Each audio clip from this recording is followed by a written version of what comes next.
So what is going on, everyone? Doozy here, and today we have some really interesting things to talk about regarding a recent leak on Reddit. So it covers things such as some raid hints, a new dungeon event, and even an Ace of Spades quest. So I guess let's go ahead and get started.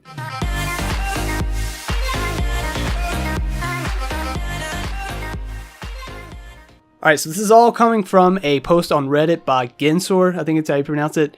But this was posted 6 days ago, and it really didn't get that much traction at first, although now it's got quite a few people's attention because some of the things that he mentions in this post was actually just confirmed in the This Week at Bungie post that went out yesterday, which was August the 16th. So of course, since this is a leak, take everything with a grain of salt for now, and then also if any of this is actually true, there is a chance that it could be changed or maybe have a different name in the actual release. But besides that, let's go ahead and start off with the raid, because I actually made some speculations about the raid after Bungie put out the Dreaming City trailer, which I think came out currently about a week ago, and I was going to make a video about this, but I thought that maybe I was looking too far into things and, had the tinfoil hat on. Although now it does look like I could have been pretty close to what we may see, at least regarding this Reddit post. So anyways, it says that the new raid is going to be called Last Wish, and it's going to have a normal and prestige mode, which is really good since the other ones didn't have prestige mode right off the bat. Although I'll say it'd more than likely be staggered, like, the normal mode will come out and then maybe a few weeks later the prestige mode. But anyways, besides that, it says the raid boss is going to be called Duel Inkaru,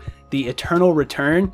But he says he's not 100% sure about that. And then also there's going to be something like a one-time challenge that you can finish within the first 24 hours of the raid launching. I don't exactly know what that could be, although it does sound pretty cool. So maybe you could get like, an exclusive emblem or ship or something like that. But we've never seen anything like that before, so that is pretty neat. So I want you to keep in mind the name of the raid, and you'll see how this can kind of relate to what I was speculating about not long ago. Alright, so in the Dreaming City trailer, Petra says there's a giant creature at the heart of the Dreaming City, and then later when it begins to tease the raid, it has a scene with what looks like a bunch of like serpent symbols on these little like pedestal things. And there were 3 symbols in the clip, although you could only see 2 of them because right before it was about to show the 3rd one to the left, it cuts off that scene. But with the 2 that we actually saw, one of them was a 2-headed snake and the other was the figure 8, or the infinity symbol, which of course was also depicted by a snake. Now this is where I thought that I may be looking a little too far into things at the time, but in Greek mythology,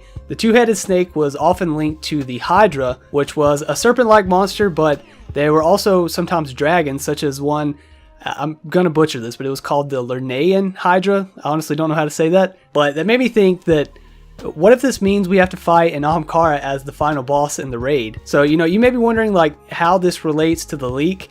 Well, if you aren't familiar with Destiny's lore, it says that the Ahamkara were species first encountered by humans on Venus and said to resemble dragons. They were exterminated by order of the Tower, and the Ahamkara appeared sometime after the Traveler terraformed Venus, and they're described as dragons that made promises, and many guardians made deals with them for knowledge and power. And it finishes off by saying that the Tower came to the decision that the price of these deals was too high, and they ordered that the Ahamkara be made extinct in what came to be known as the Great Ahamkara Hunt. So for the phrase that the dragons that made promises, that can be interpreted as granting a wish, and the raid is supposedly called the Last Wish, so it just goes together so well. But of course I could just be in tinfoil hat mode again, so who knows for sure. But then again, if you want to go even further into conspiracy, what if, we go through the raid and eventually we make the Ahamkara grant us a wish, and that wish would be to bring Cade back? That would be a pretty cool twist, but at what cost? Although honestly, I don't even know if the Ahamkar can bring people back from the dead.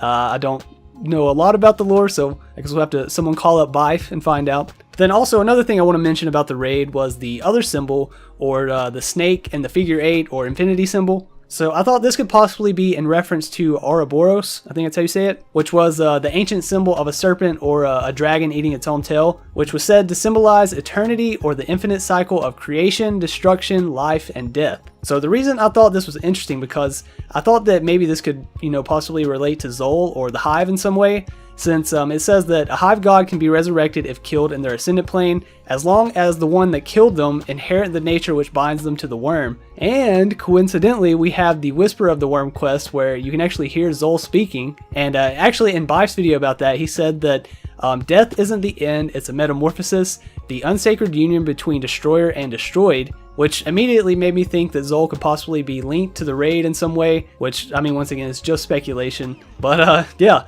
a lot of speculation going on there about the raid. I'd be interested to see what you all think about that and any of your speculations as well. Anyways, back to the leak. So first off, he goes on to talk a little bit about the new strikes. And I said there's going to be 4 new strikes, which are called the Warden of Nothing, the Hollowed Lair, the Corrupted, and the Broodhold. And he says all 4, as always, will also be available as Nightfall versions, and that the Nightfall versions will have special challenges such as not receiving any arc damage in the final encounter. So that sounds pretty interesting. I don't exactly know what we would get. Maybe, you know, like a special emblem or aura or something like that, but still pretty neat. But then next up, he talks about Gambit.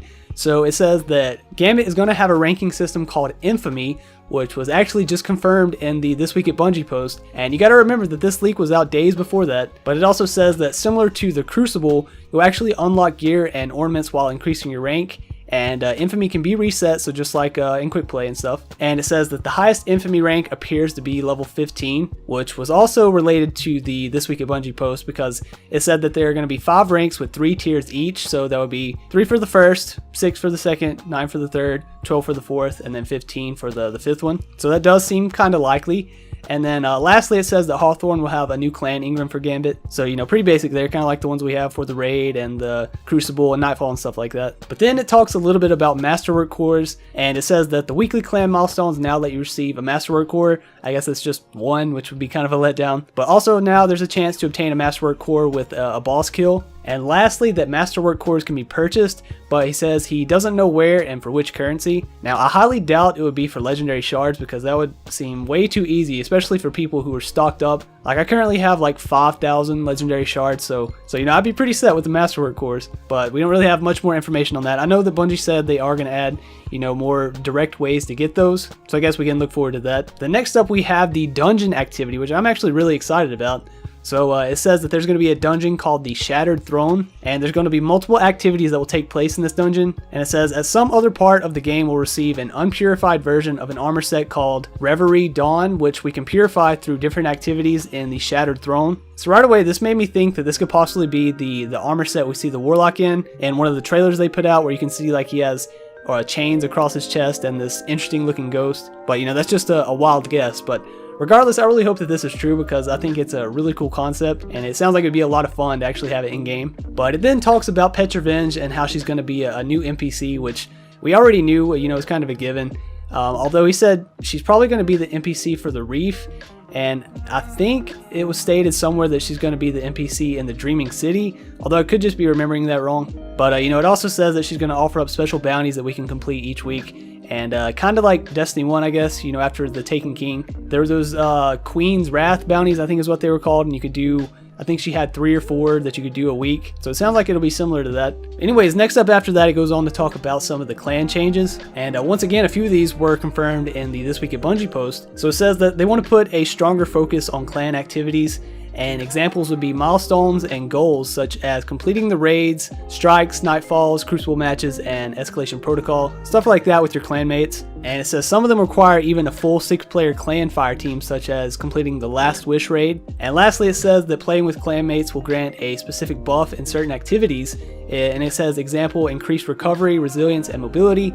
And this was confirmed in the TWAB. I think it was the resilience was what they mentioned, and I'm pretty sure it said that you could get that once you got to clan rank 3. So yeah, some pretty neat stuff there. I just really hope that the actual clan perks are more interesting than what we currently have. You know, a little bit more exciting. But anyways, next it speaks about a possible quest line for the Ace of Spades.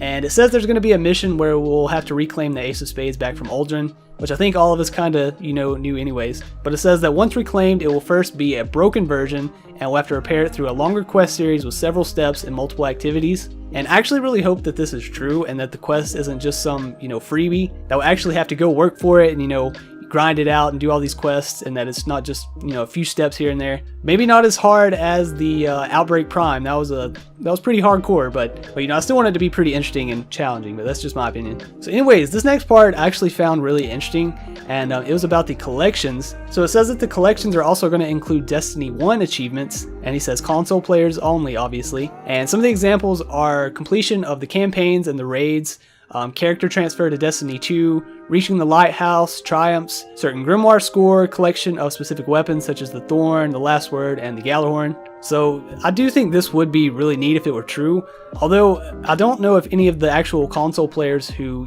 moved to PC, if they'd still be able to claim these, because, if they wouldn't be able to, that would actually be pretty unfair since they actually completed those. So honestly, I'm kind of iffy on this one, so I guess let me know what you all think.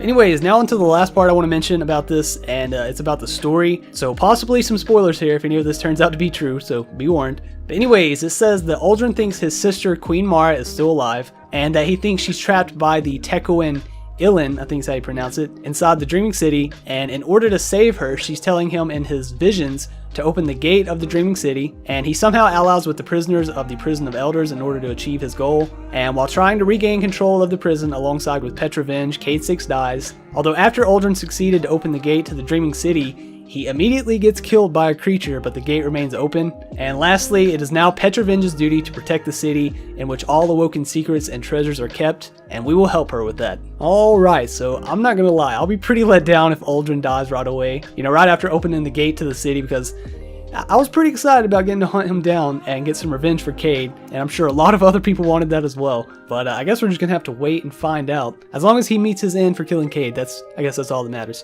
Yeah, anyways guys, that was quite a bit to go over, but once again, keep in mind that this is a leak, so a lot of this could be made up or just not entirely true. So as exciting as it may be, remain skeptical until we get our hands on Forsaken and find out for ourselves. But besides that, I guess let me know what you all think about this leak, and also what you thought about my tinfoil hat conspiracy about the raid and all that. I mean, I personally do think we'll be seeing an Omkar in the raid, and I think that would be really sick, but as I mentioned, let me know what you think. So anyways, that about does it for this video. So as always, I would like to thank you all for watching, and I hope that you enjoyed. And if you did enjoy, if you could take a second to leave a thumbs up on the video, I'd really appreciate it. And also subscribe if you're new here. I guess until next time, I will catch you all later.